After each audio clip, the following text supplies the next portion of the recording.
La plaine inondée. Ce jour-là, Moko aidait Meili à ramasser des coquillages. Ils cherchaient ensemble ce qu'il y avait de plus beau pour décorer les murs des maisons du village.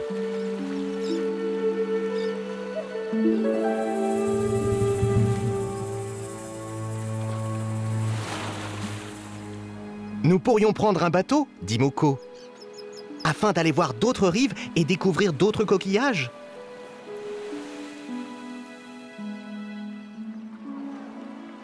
Ils allèrent trouver un pêcheur qui possédait une magnifique jonque.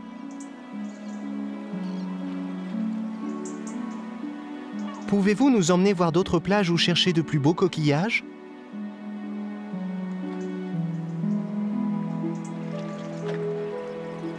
Le pêcheur apprécia l'idée et leva aussitôt les voiles de sa jonque.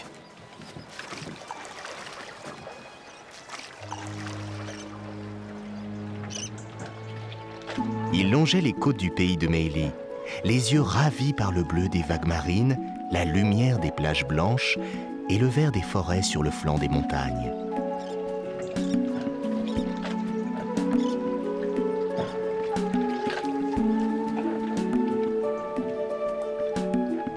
Peu à peu, le bateau dériva à l'intérieur des terres par un chemin de mer qui serpentait au milieu des feuillages et se rapprochait parfois des parois élancées des roches montagneuses. Au détour d'un virage, Moko fut ébahi.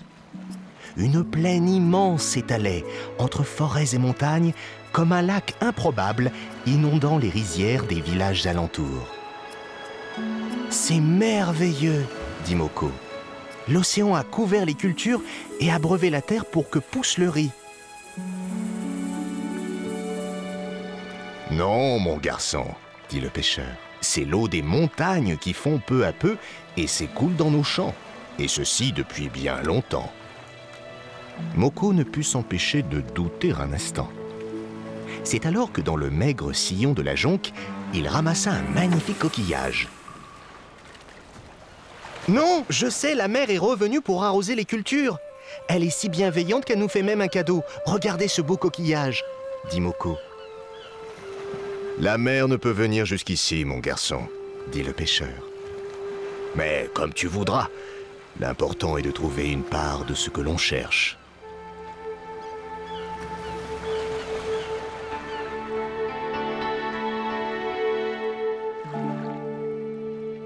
Il se disait que sans doute la mer connaissait un chemin sous la terre afin d'y envoyer ses vagues pour abreuver les cultures, les rivières et les champs.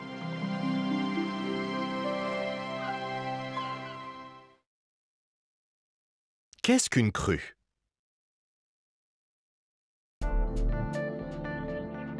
Un cours d'eau, fleuve, rivière ou ruisseau s'écoule dans un chemin creusé dans le sol que l'on appelle un lit. Quelquefois, après de fortes pluies, le niveau du cours d'eau monte et déborde. On dit alors qu'il sort de son lit. C'est la crue. Il y a des crues provoquées par la fonte des neiges en montagne quand la température remonte et fait fondre une trop grosse quantité de neige. Il y a des crues éclairs quand une rivière sort subitement de son lit après un gros orage et des pluies torrentielles. Et il y a des crues provoquées par des pluies qui durent des mois et qui font aussi déborder les fleuves. C'est le cas de la mousson en Asie. Quand les crues sont trop importantes, l'eau envahit alors les terres alentours. C'est ce qu'on appelle une inondation.